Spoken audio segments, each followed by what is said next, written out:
supporters. Today I'm going to show you how to manage driver updates and firmware updates via Microsoft Intune. As you probably know, Microsoft Intune is a solution for mobile device management, mobile application management.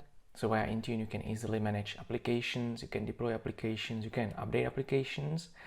But what wasn't possible until quite recently was driver management, including firmware management. It's possible now, so let me show you how to deploy driver updates and deploy firmware updates. First, go to the Microsoft Intune Admin Center, intune.microsoft.com. Open Device Settings, then go to Windows and driver updates for Windows 10 and later. On this Windows driver updates, you can create multiple profiles that can be applied to different types of devices. I already have one profile created here, but let's create a new profile. On the first page, you need to type in the name of the profile. So it can be, for instance, driver updates. On the next page, here we have the most important part of the configuration actually, which is the approval method. You can either approve all updates manually, or you can configure it so that recommended driver updates are approved automatically. What does it mean is that all recommended driver updates will be automatically deployed to the devices that are in scope of this profile. And by recommended driver updates, I mean those updates that the driver vendors set as required. So all updates, all drivers that the vendors, which is typically the hardware manufacturer, creates as or prepares as required, then those will be automatically approved for installation on your devices that are in scope of this configuration profile.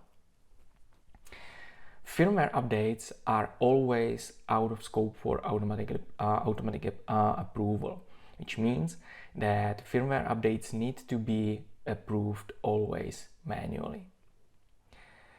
If you choose the first option, it means that you will manually have to approve all driver updates.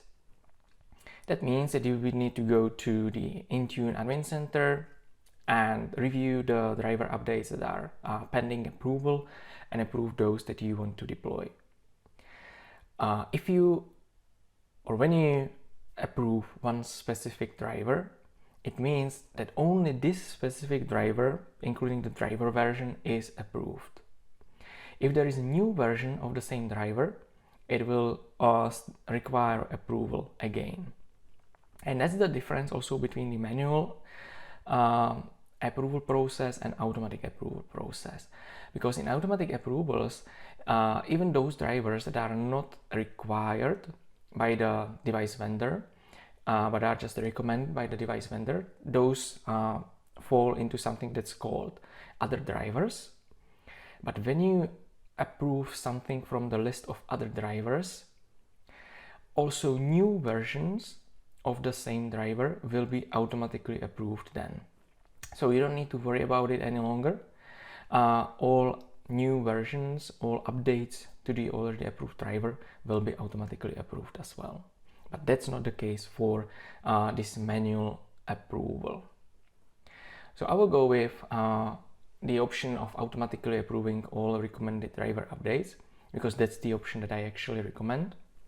And when you choose this option, there is a new option available, which is make updates available after some number of days. This specifically is similar to deferring of updates.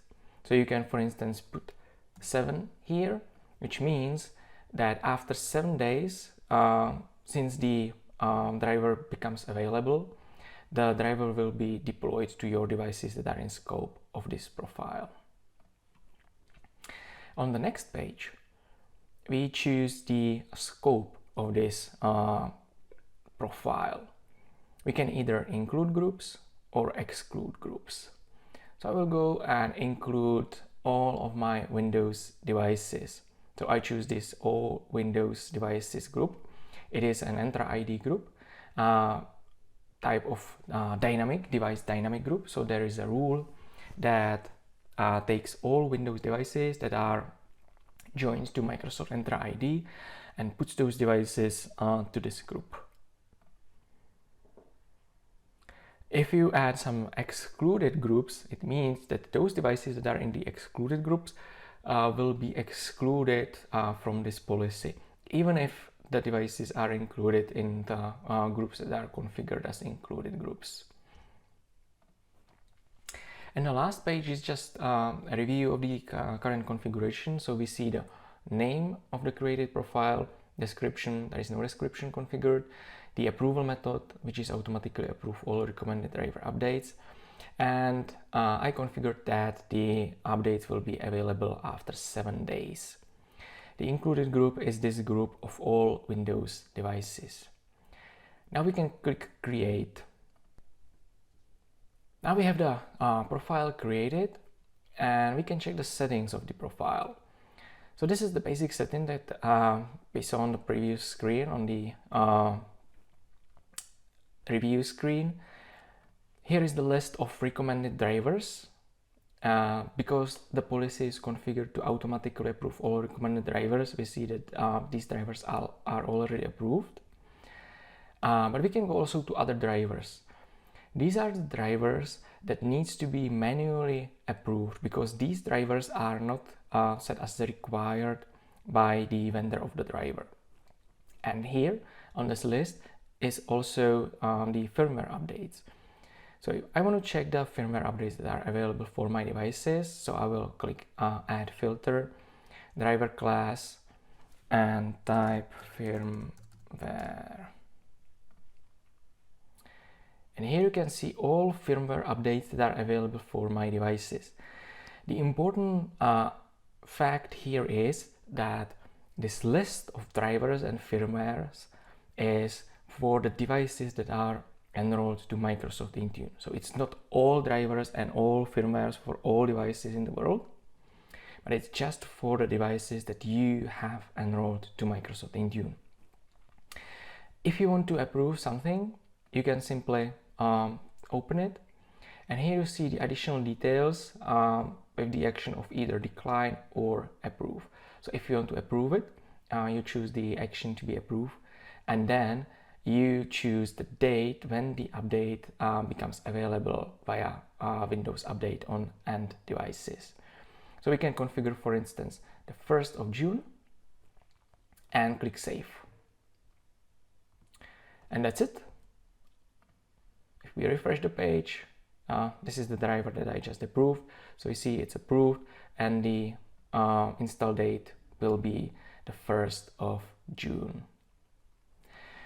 That's all for Windows driver and firmware update management. If you have any questions, let me know in the comments. And don't forget to follow my blog, Twitter and LinkedIn for more updates.